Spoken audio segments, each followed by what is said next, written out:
नमस्कार, मैं हूं पवन त्यागी। महाराष्ट्र के मुख्यमंत्री उद्धव ठाकरे जी ने प्रधानमंत्री नरेंद्र मोदी को एक पत्र लिखा था और आपको ध्यान होगा उस पत्र में उन्होंने आग्रह किया था मोदी जी से कि आप यहां के मजदूरों के लिए, गरीब लोगों के लिए मदद की पहली किस्त तुरंत जारी करें और ये जो कोरोना है इसको प्राकृतिक आपदा घोषित करें। और इसके लिए उन्होंने बाकायदा फंड मांगा था और यह कहा था कि आप तुरंत फंड दीजिए ताकि गरीबों को मदद दी जा सके। आपको बता दें कि एक बहुत बड़ा खुलासा हुआ है महाराष्ट्र से। महाराष्ट्र के एक नेता ने बहुत बड़ा खुलासा करते हुए बताया कि केंद्र सरकार की तरफ से गरीबों के लिए जो राशन भेजा जाता है, हर राज्य के लोगों को जो राशन के द्वारा हर 15 दिन में हर सरकार को उन गरीबों तक पहुंचाने के लिए पीडीएफ राशन कार्ड के जरिए दाल, चावल, गेहूं ये देने के लिए कहा गया था। उसका आपको बताएं, केंद्र सरकार जो किसानों से अनाज खरीदती है उस एमएसपी पे खरीदे हुए अनाज को राज्यों को उनके जरूरत के हिसाब से, जितने जहां गरीबी की रेखा के नीचे रहने वाले लोग हैं उसकी क्वांटिटी के हिसाब से उन राज्यों को भेज दिया जाता है। और पिछले साल महाराष्ट्र को यह सारा अनाज जो दिया गया था, खुलासा यह हुआ है कि उसमें से अधिकांश अनाज गोदामों में पड़ा हुआ सड़ रहा है और जो दाल थी, जो गेहूं था, उसमें कीड़ा लग गया, उसमें घुन लग गया और वो इस समय आटा बन चुका है, सड़ चुका है, खराब हो चुका है।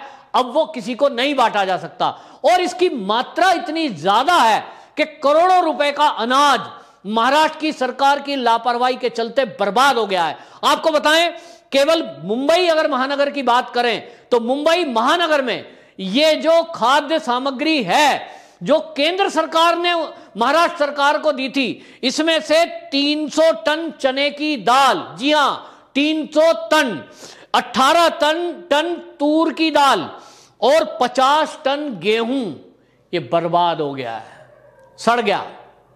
चावल भी दिया था, लेकिन आप जानते हैं चावल में कीड़ा लग जाए तो वो खराब नहीं होता, लेकिन वो भी गोदामों में है।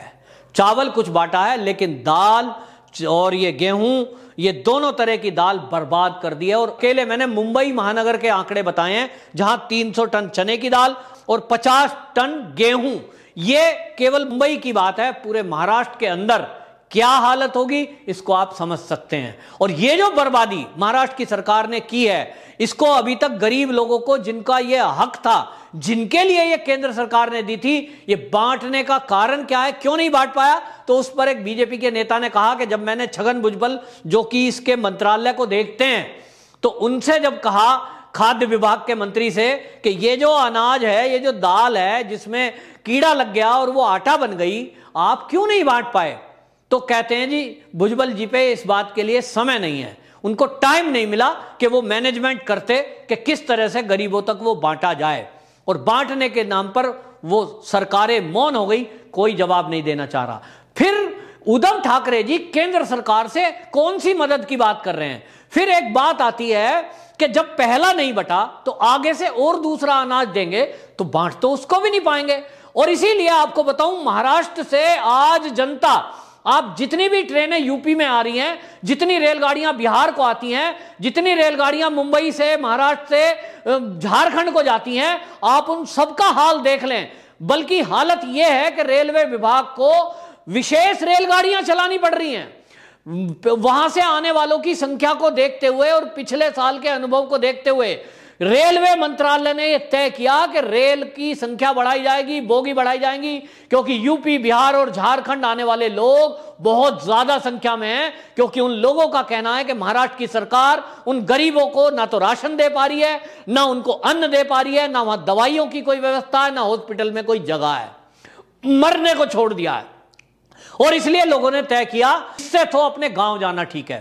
लोग गांव की तरफ पिछली बार की तरह पैदल भी चल पड़े हैं।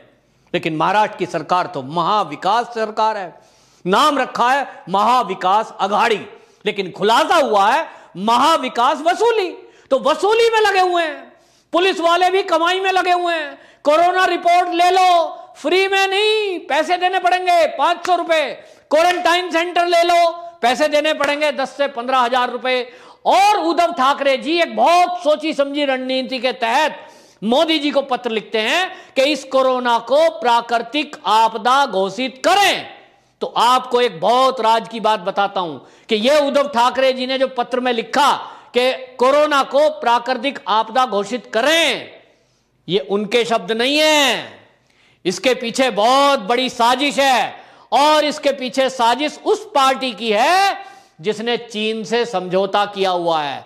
समझो आप, चीन चाहता है कि किसी तरह कोई देश इसको प्राकृतिक आपदा घोषित कर दे, ताकि उसके ऊपर जो प्रतिबंध लगाए हुए हैं या जिनको लगाने की चर्चा पूरे विश्व में चल रही है, चाहे वो अमेरिका हो, चाहे वो रूस हो, चाहे वो फ्रांस हो, चाहे वो इटली हो, इन दुनिया के देशों ने यह तय किया है कि इस कोरोना को वुहान वायरस कहा जाएगा, क्योंकि वुहान शहर से चीन के ये फैला था।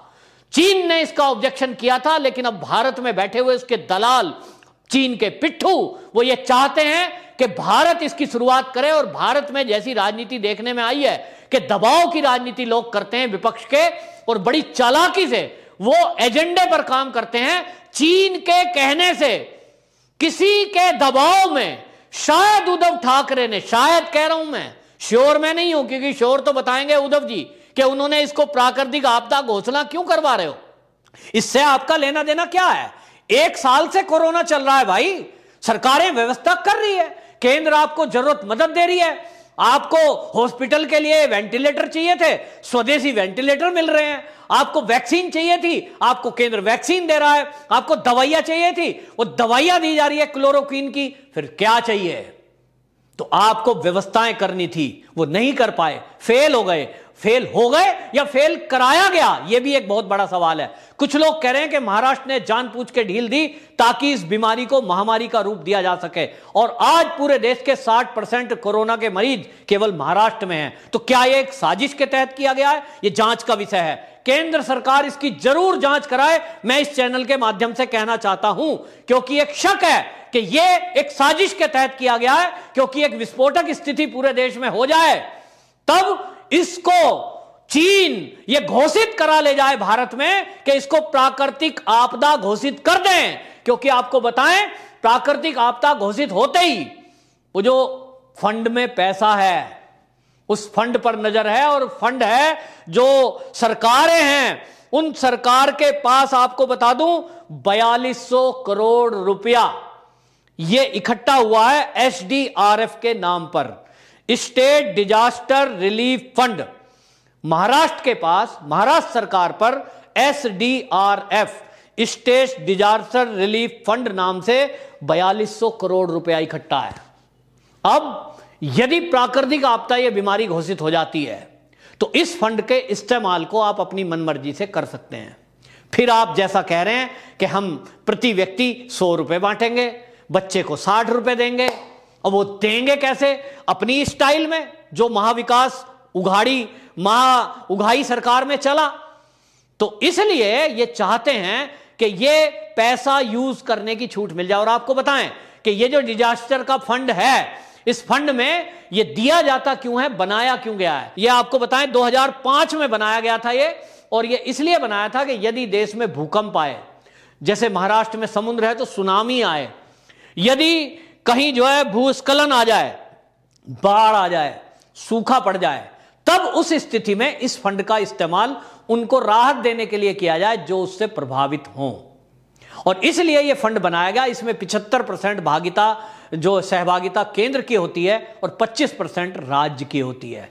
अब ये जो 4200 करोड़ रुपया है, जिसमें 75% केंद्र का आया हुआ है, 25% महाराष्ट्र स्टेट का आया हुआ है, ये 4200 करोड़ रुपए उद्धव ठाकरे जी को दिख रहे हैं कि ये पैसा इकट्ठा है, किसी तरह इस पैसे का इस्तेमाल का मौका मिल जाए तो वो 100 करोड़ उघाई वाला कांड गृह मंत्री के द्वारा, वो तो अभी जांच हो रही है, उसका तो पक्का पता नहीं कि उसमें से कितना मिला या मिला कि नहीं मिला। मैं उस विषय पे नहीं जाता, वो विषय सीबीआई का है। लेकिन शायद ये महाराष्ट्र की सरकार चाहती है कि ये 4200 करोड़ रुपए इसकी छूट मिल जाए तो कुछ मौज आ जाए। लेकिन मोदी जी इस बात को समझ रहे हैं और पूरी दुनिया इस बात को समझ रही है। अब मैं आपके चैनल से बता रहा हूं कि इसके पीछे चीन की भी सोची समझी रणनीति है कि वो ऐसे कुछ राज्य जहां भाजपा की सरकारें नहीं है, इस स्थिति विस्फोटक हो जाए, उसके बाद इसको आपदा घोषित कराएं, जिससे कि चीन के जो दाग हैं, चीन के ऊपर जो कलंक लगा हुआ है, वो जो आरोपी घोषित हुआ पड़ा है, पूरी दुनिया के देशों ने एकजुट होकर यह कहा है कि चीन पर रोक लगाई जाए, क्योंकि चीन के वुहान से यह वायरस फैला है।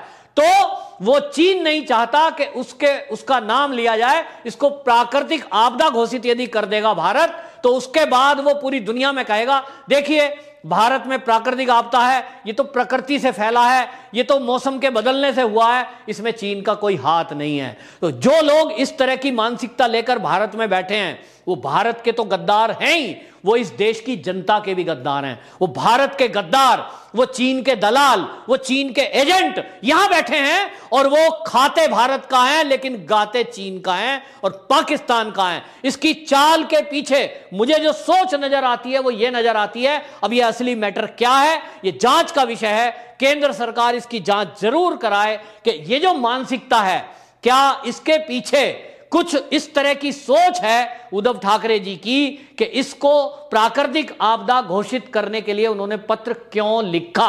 यह शक की बात है। वो लिखते वेंटिलेटर के लिए, वो लिखे ऑक्सीजन के लिए, वो लिखे दवाई के लिए, वो लिखे वैक्सीन के लिए, यहां तक सब ठीक है। 1 साल से तो नहीं कहा।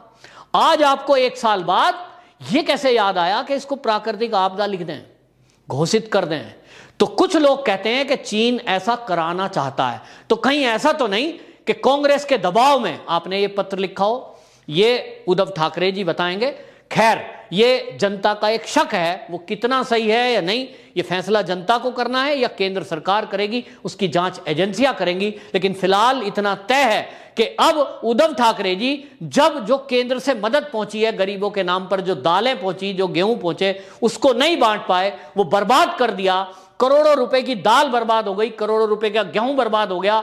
महाराष्ट्र के मुंबई महानगर के गोदामों में वो सड़ रहा है, उसकी वीडियोस वायरल हो रही हैं, लेकिन ये उसको बांट नहीं पाए। अब नया आप डिमांड कर रहे हैं तो उसको गरीबों तक पहुंचा पाओगे, इसकी क्या गारंटी है?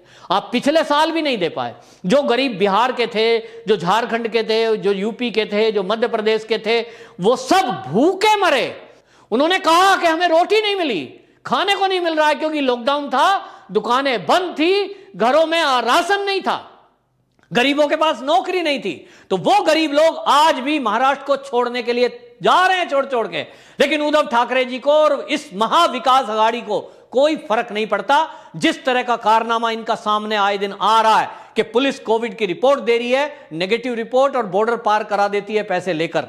ये सरकार है सोई हुई, इसकी मदद करोगे तो ये इसी तरह से जनता का पैसा, देश की बर्बादी, मेरे टैक्स के पैसे से सरकार ने वो एमएसपी पे खरीदा हुआ अनाज गोदाम में सड़ने के लिए नहीं दिया था महाराष्ट्र सरकार को, लेकिन आपने सड़ा दिया। तो आप मेरे भी दोषी हो, उस जनता के दोषी हो जिन्होंने टैक्स देकर इस सरकार में पैसा जमा कराया, उस पैसे को आप बर्बाद कर रहे हो। तो इस समय ये देखने की बात है कि इस कोरोना के फैलते रोग में आप अवसर ढूंढ रहे हैं कुछ कमाने का, या सच में गरीबों की सेवा करना चाहते हैं। तो ईमानदारी से पहले उस अनाज का कुछ करिए और उसका जवाब दीजिए कि वो गोदाम में क्यों सड़ा। वंदे मातरम।